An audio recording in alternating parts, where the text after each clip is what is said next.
코미디의 신, 동북아 누저들의 별이라고 불리며 90년대 홍콩을 대표했던 배우이자 현재는 영화감독으로서 활동을 이어오고 있는 주성씨는 1962년생, 올해 한국 나이 61세로 이소룡을 매우 존경하여 홍콩 소룡회라는 팬클럽의 명예회장직을 맡고 있다고 한다. 생기를 위해 홍콩으로 이주했던 부모님 밑에서 태어나 뼈저리게 가난한 유년기를 보냈었다는 주성씨는 실제로 쿵푸어플에 나오는 돼지촌이 자신이 살던 동네를 표현했던 것이라고 밝힌 적이 있고, 어릴 때 아버지가 바람을 피운 탓에 부모님이 이혼을 하여 하루 종일 어머니가 밖에서 일을 하시며 홀로 3남매를 키웠었다고 한다.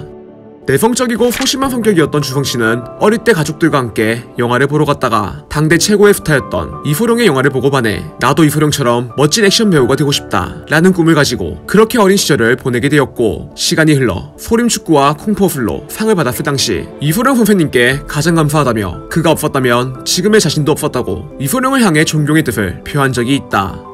주성치와 비슷한 가정 환경에서 자랐던 양조이는 16살 때 주성치가 먼저 말을 걸어온 것을 계기로 친구가 되어 주성치가 연기 연습을 할 때마다 양조이가 상대 역을 맡아주게 되었고, 이후 배우 오디션을 보러 간다는 주성치의 말에 얼떨결에 동행을 했다가 정작 배우가 되고 싶었던 주성치는 떨어지고 대신에 양조이가 합격을 하게 되었다고 한다. 참고로 이때 배우로 데뷔하게 된 양조이는 왕자라는 칭호와 함께 홍콩에서 큰 인기를 얻었고, 후에 그의 도움을 받은 주성치 또한 연습생으로 합격하며 연예계 데뷔를 준비하게 되었다.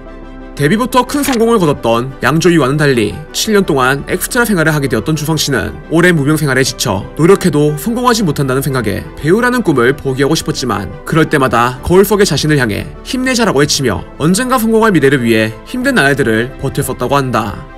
엑스트라 때부터 작품에 개입하고 싶었던 그는 주인공에게 한 대 맞고 죽는 엑스트라에 불과하더라도 그냥 죽는 것보다 공격을 한번 맞고 죽는 게 낫지 않나 라며 감독에게 자신의 의견을 건의했다고 하며, 어린이 프로그램에 MC를 맡았을 때는 아이들과 잘 어울리지도 못하는 주제에 본인의 의견을 계속해서 제작진들에게 피력해 프로그램의 방향을 꼬아놓는 바람에 제작진과의 불화가 점점 심해져 결국 프로그램에서 하차하는 지경에까지 이르게 되었다.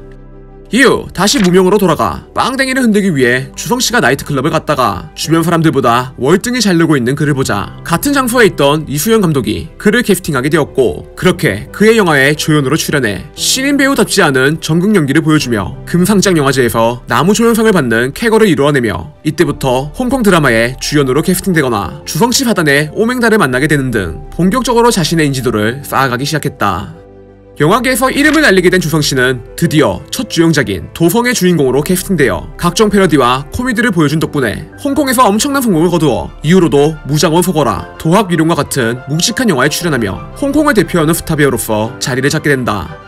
그러던 중 과거 홍콩 영화계를 휘잡고 있던 삼합회가 떠오르는 스타인 주성씨를 주목하기 시작하며 온갖 간섭과 협박을 통해 반강제적으로 주성씨와 계약을 체결하며 2년간 12편의 영화를 찍게 되는 살인적인 스케줄을 감당하게 되었고, 결국 더 이상 협박을 참을 수 없는 지경에 이르게 된 주성씨가 캐나다로 이민을 준비하게 되었지만, 이때 캐나다 정부가 그가 삼합회가 조정하는 영화사에 속해 있다 라는 이유로 주성씨의 이민을 거부해 한때 주성씨는 삼합회 간부다 라는 불명예스러운 루머가 돌아다니게 되어 결국 주성씨가 영화사를 뛰쳐나와 직접 회사를 차리고 영화감독으로 데뷔를 준비하게 되었다.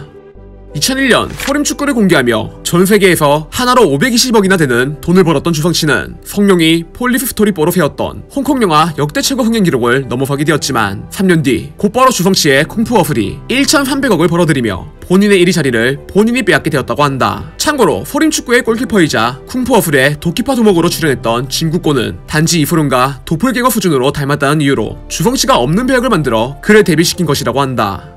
엑스트라 시절부터 영화에 수많은 개입을 했던 그는 감독으로 데뷔하며 완벽주의적 성격이 더 강해졌다고 하는데, 실제로 한 장면을 건지기 위해 무한반복을 하며 영화를 촬영하다 영혼의 듀오로 알려진 오맹달이 주성씨를 이해할 수 없다는 말을 한 적이 있고, 그와 촬영을 진행했던 배우들 또한 지나치게 열정적인 그의 모습을 부정적으로 생각하긴 했지만 그가 천재라는 사실에 대해서는 부정할 수 없었다고 한다. 과거 홍콩의 한국 영화인 반치광이 개봉했을 당시 주성씨가 자처해서 송강호의 더빙을 맡고 싶다며 같은 코미디물을 하는 사람으로 송강호를 좋아한다고 밝힌 적이 있는데, 이후 소림축구 개봉 기념으로 한국에 방한했을 당시에는 엽기적인 그녀 조폭마누라 같은 한국 영화를 많이 봤다. 단시 일에 빠르게 성장하고 발전하는 한국 영화계는 신선한 아이디어 덕분이라고 생각하는데, 침체기인 홍콩 영화는 한국의 아이디어나 정신, 열정을 배워야 하지 않나 라고 생각하고 있다 라며 한국 영화에 대해 극찬을 남기기도 했다.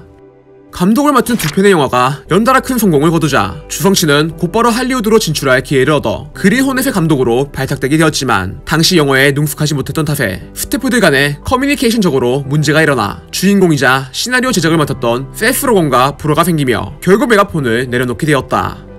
과거부터 주성치는 문제가 많아 중화권에서 왕따다 와 같은 홍콩발의 악의적인 찌라시가 퍼져도 직접 나서 해명하는 것을 별로 좋아하지 않았던 주성치는 대부분의 루머에 대해 무대응으로 일관하고 있었지만 평소 배드신을 찍는 것을 두려워할 정도로 성과 관련된 것에 민감해하던 그를 향해 주성치가 쿵푸어스 촬영 후 상하이에서 성매매를 했다 라는 기사를 홍콩의 한 언론에서 보도를 하자 개빡친 주성치가 바로 그들의 명예훼손으로 고소한 것이 누머를 향한 처음이자 마지막 그의 대응이었다고 한다.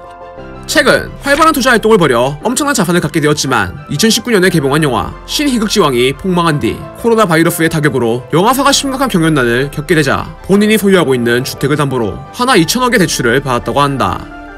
가난한 집안에서 태어나 제2의 이소룡을 꿈꾸며 전세계 사람들에게 많은 웃음을 안겨주었던 추억의 배우 주성치. 지금 봐도 매번 재밌을 정도로 많은 명작 영화들을 남겼는데 진짜 여러모로 천재라는 생각이 드는 사람인 것 같다.